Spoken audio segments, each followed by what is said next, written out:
Economic forum, world economic forum की भी नज़र उतारता चलूँ। वर्ल्ड इकोनॉमिक फोरम फरमाता है कि जी पाकिस्तान ने 85,000 से ज़ायद मुलाजमतें पैदा की।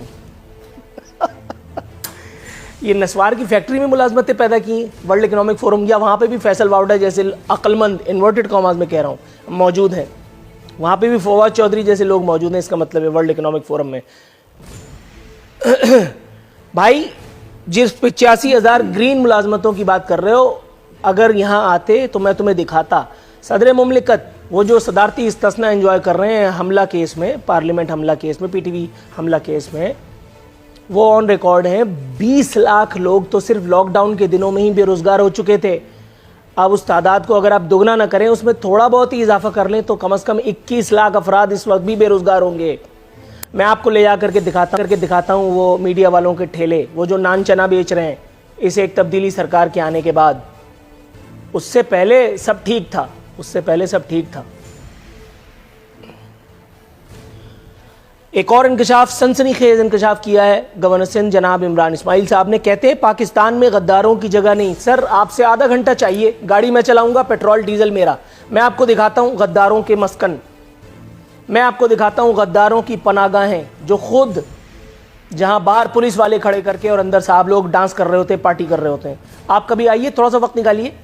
उसमें से कुछ नफीस लोग हैं, कुछ लोग पीटीआई से ताल्लुक़ रखते हैं, कुछ और, ये ज़्यादा दूर नहीं जाएंगे, ये डिफेंस की तरफ, बड़े बड़े आलीशान बंगलों में बाहर पुलिस वाले हिफाजत कर रहे हैं और अंदर डांस पार्टी चल रही है, और अंदर मशरूब ममनुआ भी सर्व किया जाता है इस्लामी जमहूरिया पाकिस्तान में।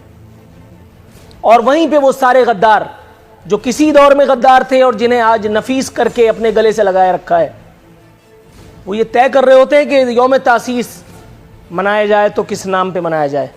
सर हंसना तो मना है, ये मैंने लिखवा तो दिया, लिख तो दिया, लेकिन सर फिर भी बात ही इतनी हंसी की है। महंगाई और करप्शन के खात्मे के लिए कोशिशें की जा रही हैं, और दूसरी जानिब ये खबरें गर्दिश करना शुरू हो चुकी हैं कि काबीना में एक मरतबा फिर समरी मूव हो चुकी है पेट्रोलियम प्राइजेज़ में इन्हांसमेंट की। ये किस किस्म की शगुफ़े, किस किस्म की लतीफ़े की फैक्ट्री आप लोगों ने कायम कर रखी है इस एक नाम नहाद रियासत मदीना में, जहाँ हर वज़ीर बढ़ चढ़ करके अपना हिस्सा बता रहा है और खान साहब जो हैं उनको कोई फ़र्क ही नहीं पड़ता। देखिए, मैं आपको ये कहूँगा कि महंगाई के ऊपर मैं जस्टिफाई कहीं से नहीं करूँगा कि महंगाई नहीं है, महंगाई काफ़ी है। और इसमें मैं ज़िम्मेवार जो ठहराऊँगा एडमिनिस्ट्रेशन को, मैं कहूँगा कि तीनों सूबों के एडमिनिस्ट्रेशन को ज़्यादा ठहराऊँगा। उसकी वजह ये है कि देखिए रेट ऑफ द जो एडमिनिस्ट्रेशन है वो सूबों में नहीं है, उसकी वजह से भी महंगाई के ऊपर काफ़ी असर है। उसकी मेन वजह आप ये देखें कि जो चीज़ होलसेल मार्केट में जो कीमत है और रिटेल पे जो आके कीमत लोगों को मिल रही है, उसमें बहुत फ़र्क है। तो मैं ये कहूँगा कि एडमिनिस्ट्रेशन को अपना रेट कायम करना चाहिए। इसको पॉलिटिकल तो आपने कहा, मैं इस पे कहूँगा मतलब आप कहा कि पॉलिटिकली करना, मगर मैं कहूँगा कि थोड़ा हम एडमिनिस्ट्रेशन को भी देख लें कि अगर कोई 30 रुपए की चीज़ आके दुकानदार 300 रुपए की बेच रहा है तो उसको कौन करेक्ट करेगा? ठीक है, सही है, लेकिन वफाकी हुकूमत का जहाँ रोल है, जहाँ वफाकी हुकूमत का जोर चलता है, मिसाल के तौर पर पेट्रोलियम मसनूआत की कीमतें, फ़ौरन कह दिया जाता है कि जी बैनुल-अक़वामी मंडी में कीमतें जो हैं वो बढ़ गई हैं इसलिए यहाँ बढ़ी हैं। लेकिन जब बैनुल-अक़वामी मंडी में कीमतें कम होती हैं तब यहाँ पर आवाम को वो खातिर खा रिलीफ जो दिया जाना चाहिए था वो नहीं दिया जाता। इसी तरह की गिमिक्स नवाज शरीफ दौर में, पीपल्स पार्टी दौर में हमारे साथ किए जाते रहे हैं, और यही सब सिलसिला बाकायदगी से इस वक्त भी जारी है। देखिए, मैं आपको कहूँगा कि पेट्रोलियम में, क्योंकि मैं थोड़ा बहुत मेरा ताल्लुक़ है, इसलिए मैं कहूँगा, देखिए पेट्रोलियम प्राइसेस जो है ना इंटरनेशनली उसको जो है कंट्रोल करते हैं। और अगर आपका कहना, क्योंकि मैं इसके ऊपर मैंने वर्किंग नहीं की, अगर आपका कहना है कि जब कम होते हैं कम नहीं करते हैं तो वो गलत कर रहे हैं, ये भी मैं आपको कहूँ। चाहे मैं उसकी वजह देखें, उसकी वजह ये है कि जहाँ हम चीज़ों को बढ़ा देते हैं, अगर इंटरनेशनल प्राइसेस बढ़ते हैं तो वहाँ कम करना भी हमारा ही हक है। उसकी ये नहीं हो सकता कि जी महंगा, जब इंटरनेशनल जो बाइडेन की अप्रूवल चाहिए, बिल्कुल उसके लिए किसी की अप्रूवल नहीं चाहिए, उसके लिए हमें खुद करना चाहिए और हम इंशाल्लाह करेंगे। मैं तो यही कहूँगा कि हम करें। Let's hope for the best. लेकिन सर वो आपने सुन रखा है, बहुत देर की मेहरबान आते आते, या पता नहीं अब इस पर क्या क्या कुछ कहा जा सकता है। मोहतरमा शाहिदा रहमानी साहिबा, आपकी जानिब आऊँगा। मैडम कैसी हैं आप? अल्हम्दुलिल्लाह। मैडम, हुकूमत ने, सरकार ने बड़ी आसानी से हथियार डाल दिए, मुझे ग्रिल करने का मौका भी नहीं दिया। उन्होंने साफ कह दिया कि ये गलती है, ऐसा नहीं होना चाहिए था। लेकिन एक और काम नहीं होना चाहिए था और वो हो गया।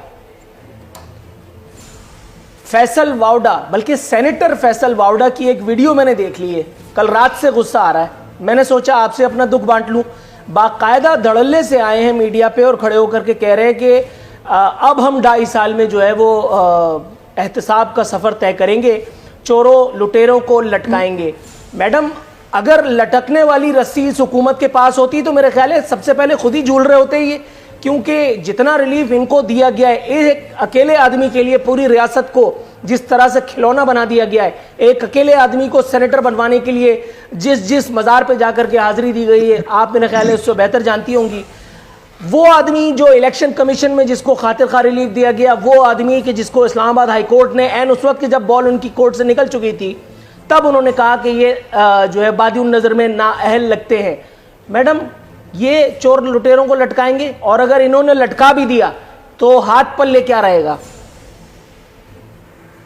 बहुत शुक्रिया। देखिए जी, ये बहुत मैं समझती हूँ कि ये पाकिस्तान पीपल्स पार्टी की दानिशमंदी थी, हिम्मत अमली थी, जिस वक्त 2018 के इलेक्शन को, इंतखाबात को चुराया गया और तमाम पॉलिटिकल जमातों ने पार्लियामेंट में ना आने का फैसला किया और पीपल्स पार्टी ने स्टैंड लिया और तमाम जमातों को भी आने के लिए कहा गया। और आपने देखा कि इंतहाई कलील अरसे में ये सब के सब जो बहुत बड़े माहिरीन की टीम के साथ आए थे, जिनके पास माहिर मईशत भी थे, जिनके पास तमाम तर जो है क्वालिटी के लोग थे, आपने देखा कि वो फैसल वाडा जिनके लिए इलेक्शन कमीशन ने 2.5 साल उस केस को लटका के रखा और फिर उनसे सेनेट के इलेक्शन का वोट लेने के बाद वो गए रिजाइन देने के लिए, और फिर जब वो सादिक और अमीन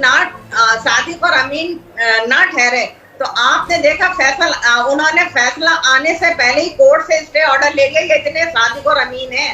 और आप ये देखें कि किस तरह राह फरार इख्तियार कर ली जाती है अपने आप को बचाने के लिए। अभी ये मौलवी साहब जिस तरीके से राह फरार इख्तियार कर रहे हैं, आप इनसे पूछें कि वो आटा आज जो 35 रुपए किलो था, वो आटा कहाँ चला गया? वो आटा चोरों। लेकिन मैडम, मैं थोड़ी सी आपकी खिदमत में एक गुजारिश करना चाह रहा हूँ। आपकी बात, एक छोटी सी बात काट रहा हूँ, आपकी माजरत।